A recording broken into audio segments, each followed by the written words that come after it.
bedtime stories then. This is the take one. Hope you don't mind if I smoke in the studio. I know you've got all your fancy electrical equipment.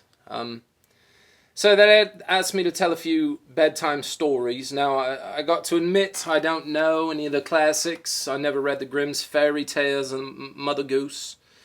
But I do remember one time when I was with my brother, and we had bunk beds growing up. And so I was on the top bunk, and he was on the bottom bunk, which he never liked because I was a bedwetter.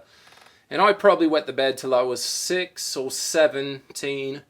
But, you know, it was manageable and we got through it. But I didn't have the sheet, so it would rain down on him sometimes. And admittedly, at some point in time, I started to do it on purpose. I just didn't like him very much.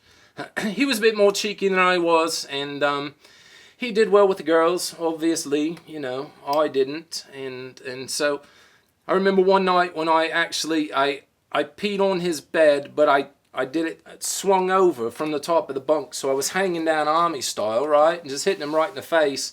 And of course he was in a deep sleep. I'm not sure what he was dreaming about, but he woke up with a bit of a surprise. Now my mom came in and she was just incredibly upset. Now I told her it wasn't my fault because we'd had tea, you know, often before bed. And eventually they stopped giving me the tea, but I love the tea. We used to do lots of chamomile, you know, in the evening times. It really helps to slow down and just relax and enjoy the day.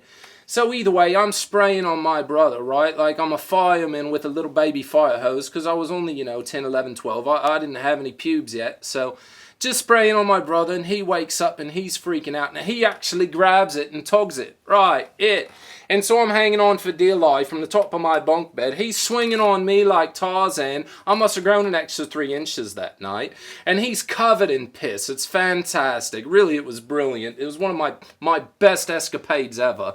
So the next morning, my mom comes in, and she's livid absolutely because, you know, I pissed all over my brother while he was asleep. He's dangling on my twingle like he's got something, holding on for dear life.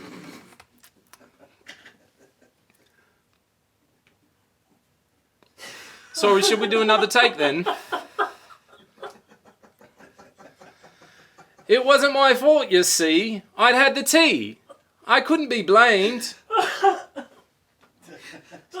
Either way, long story short, my brother goes up, he's a fag now, and I still like to piss on women, so here we are. I think that's a cut.